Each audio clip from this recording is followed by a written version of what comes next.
นะได้อู้ไว้ว่า7 วันไหนคือคัดขี้ไขเตี่ยหนึ่ง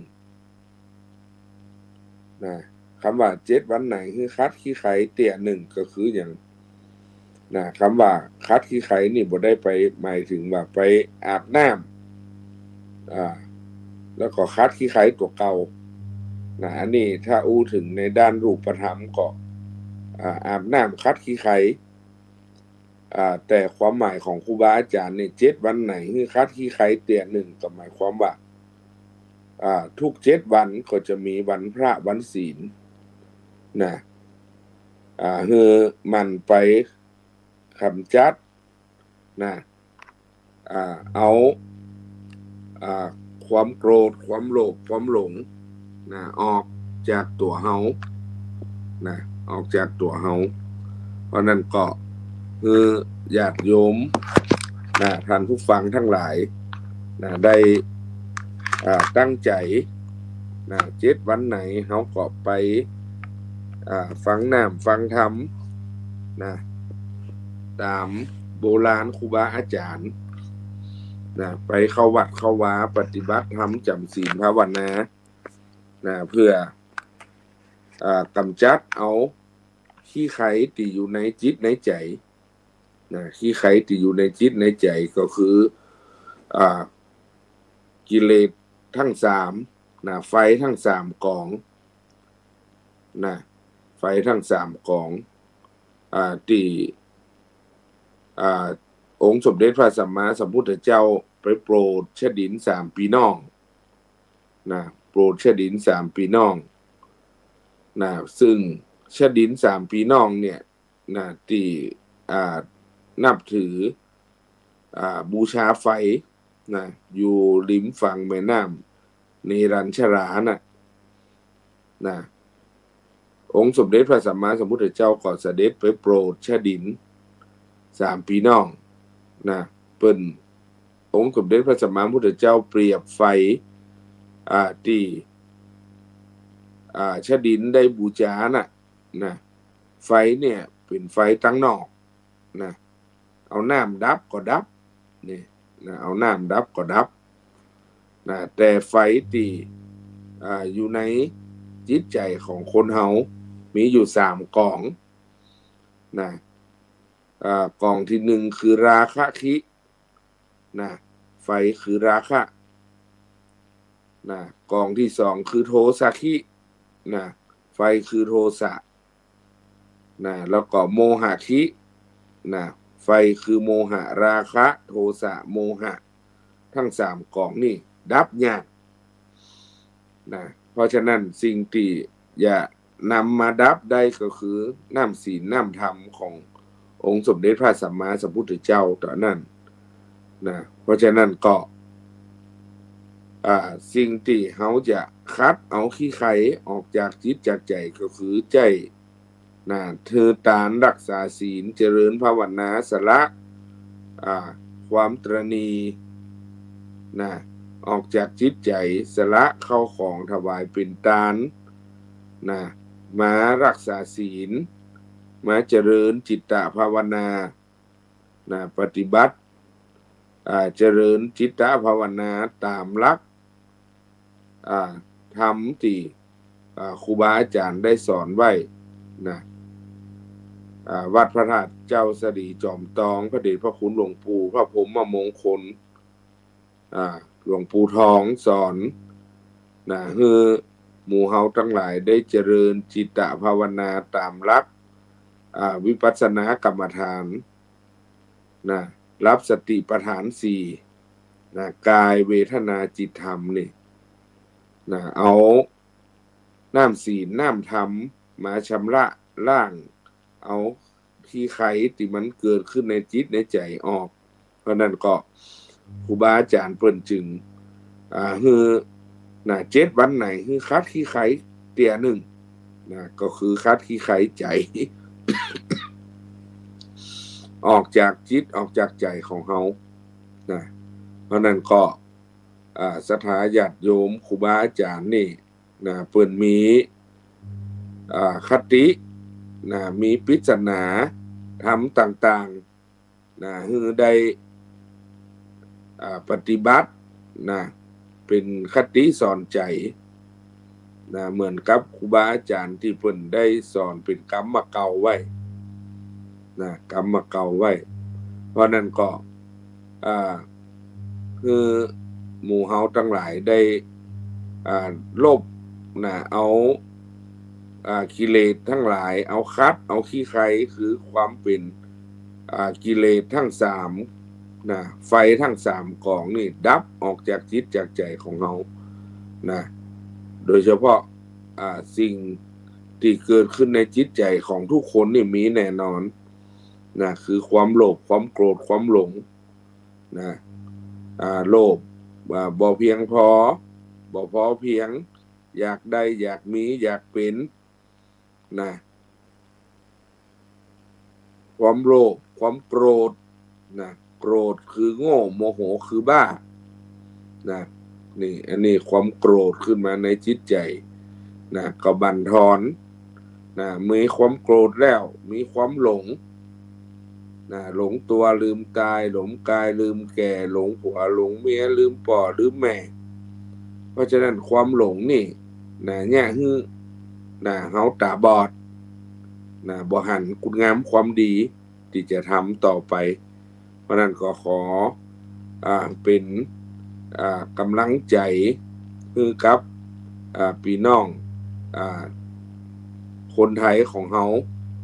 นะได้ทำคุณงามความดีต่อไปนะอย่าไปท้อไปถอยนะเพื่อมีจิตใจที่เข้มแข็งนะในการปฏิบัติศาสนกิจต่างๆทำงานทำธุรกิจการงานอะไรอย่างก็ทำต่อไปอย่าท้อถอยดังนั้นก็มีคนมาเก่าคนโบราณเพิ่นเล่าถึงแมงสัตว์ชนิดหนึ่งนะที่บางทีนี่ญาติโยมอาจที่เป็นคนที่เป็นสายมูนี่อาจจะมีความเชื่อนะเป็นสัตว์ที่ของล้านนาของเฮานี่เล่ามาแต่โบราณนะเล่ามาแต่โบราณนะก็คือ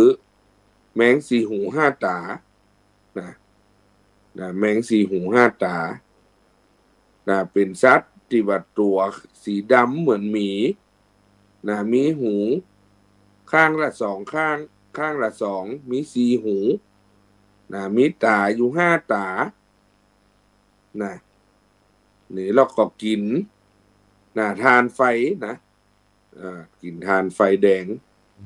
นะกินทานแล้วก็ขี้ออกมาเป็นคำนี่นะเพราะฉะนั้นคนล้านนาของเขานี่มีความเชื่อว่าถ้าคนใดได้บูชาแมงสีหูห้าตานี่จะมีโชคมีลาภ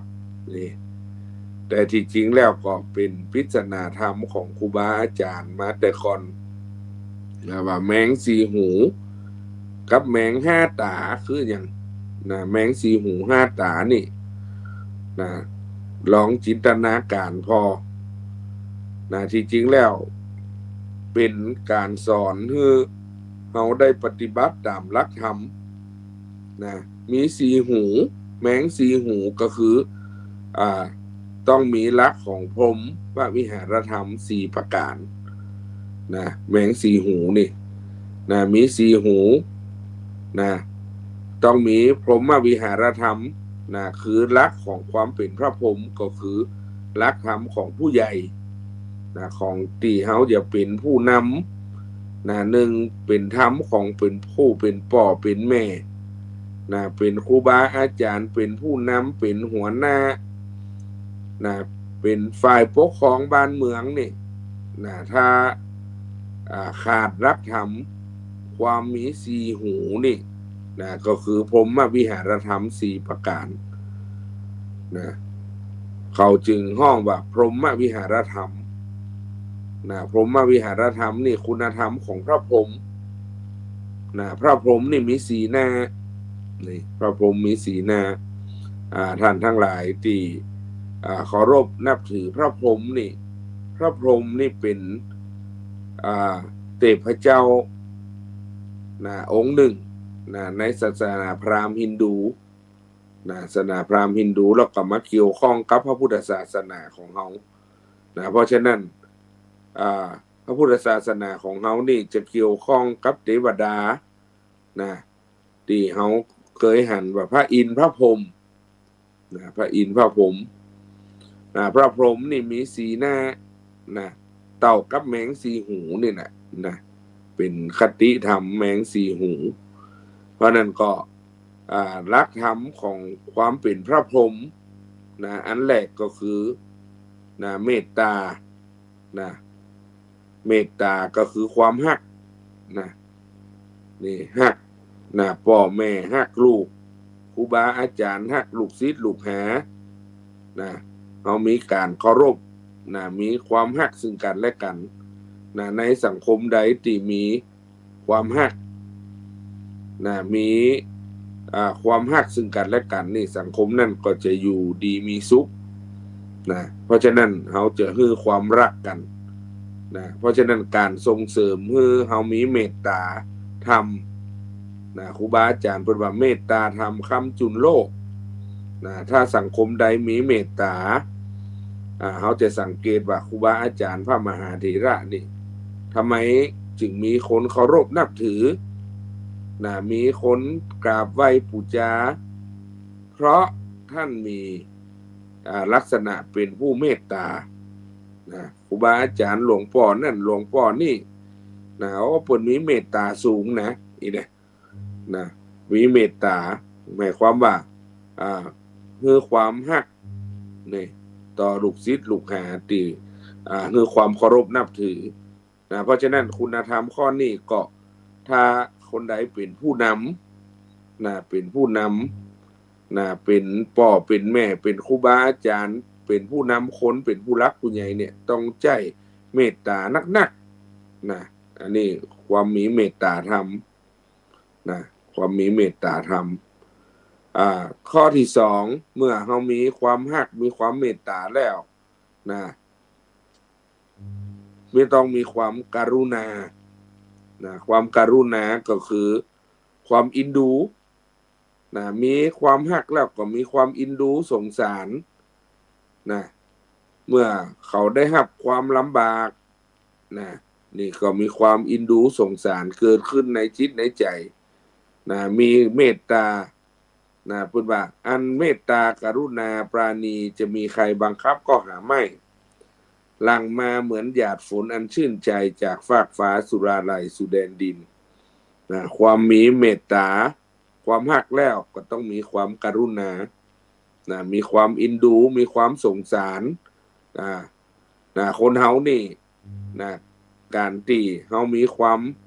ฮักมีความเมตตาต่อกันนะมีความกรุณาต่อกันนะอันนี้ก็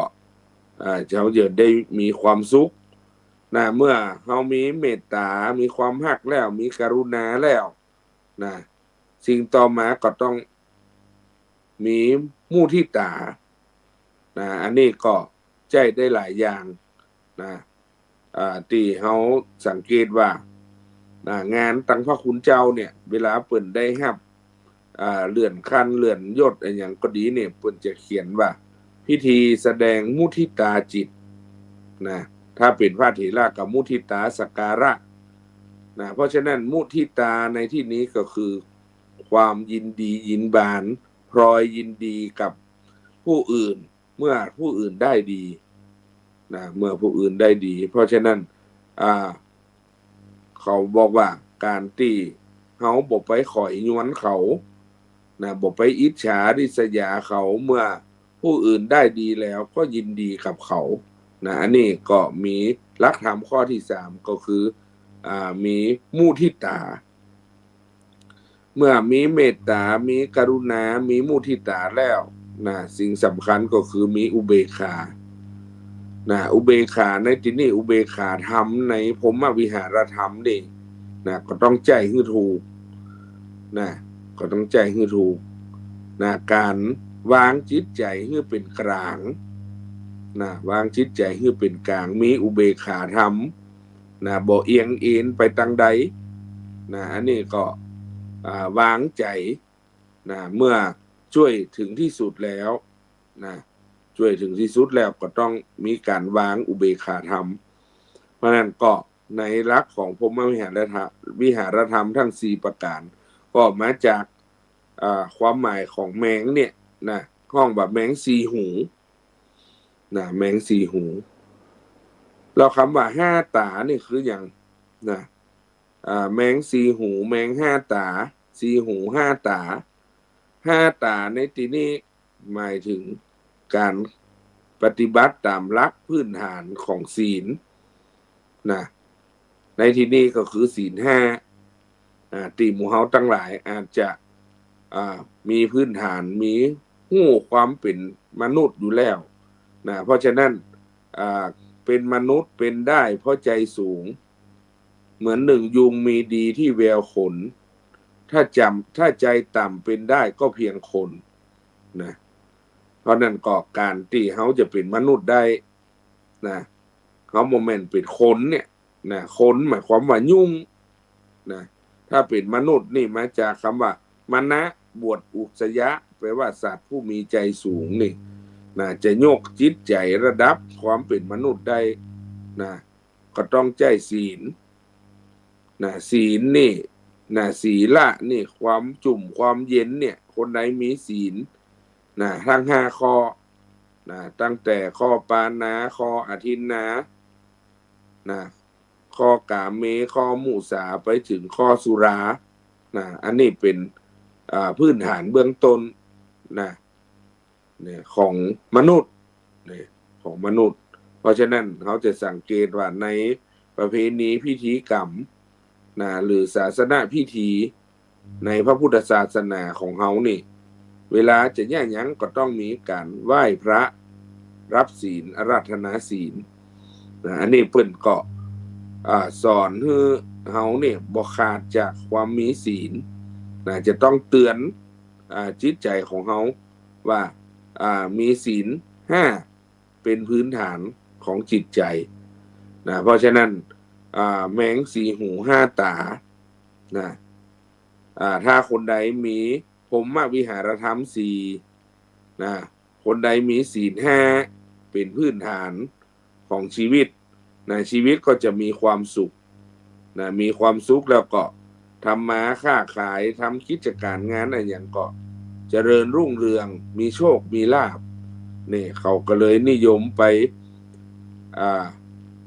บูชานะแมงสีหู5 ตานะเป็นเทพเจ้าแห่งโชคลาภของล้านนานะของล้านนาของเขาเพราะนั้นถ้าคนใดไปบูชาแมงสีหู5 ตาแล้วจะต้องมีศีล5นะครบพร้อมจะต้องมีพรหมวิหารธรรม4 ประการนะเหมือนกับที่ได้ไปบูชาแมงสีหู5 ตาอันนี้ก็เป็นคติของคนโบราณโดยสื่อนะผ่านนะสัตว์ในโบราณกาลนะสัตว์ที่เขาบ่ได้หันนะแต่เป็นตำนานเล่ากันมาตั้งแต่โบราณกาลนะแมงสีหู5 ตาอันนี้ก็ในกลางภาษาในเข้าภาษานี่ก็นะปีนี้2569ก็ใกล้เข้ามาที่จะแปลว่าเข้าสู่ฤดูกาลเข้าภาษานะประจำปี2569แต่ละวัดละวาใครที่เป็นครูบานะก็ต้องไปเตรียมหาพระธรรมเทศนานะเรื่องนะทำเป็นเรื่องต่างๆนะมี14 ผูก15 ผูก20 ผูกนะทำที่เป็นเรื่องต่างๆเพื่อเอาไปเทศนะในกลางภาษานะในกลางภาษานะทุกวันพระวันศีลนะถึงมีการทำบุญตักบาตรผักเจ้าผักบายก็มีการฟังน้ำฟังธรรมนะอันนี้ก็ขอให้รักษาความเป็นวัฒนธรรมประเพณีนะบดีละกันนะบางทีบางท่านนี่เข้าใจว่าออกภาษาลาพระเจ้าอีนะบ่ได้มาแล้วนะเพราะฉะนั้นในส่วนของวัดวาอารามนะดีวัดทินนอกนี่ อำเภอเมืองจังหวัดแพร่นะเป็นชาวไตลื้อนะที่อพยพมาจากเมือง12ปันนาอพยพมาจากเมืองยองนะเป็นไตลื้อไตลื้อไตยองนะเป็นคนไตลื้อนี่นะก็ยังมีประเพณีวัฒนธรรม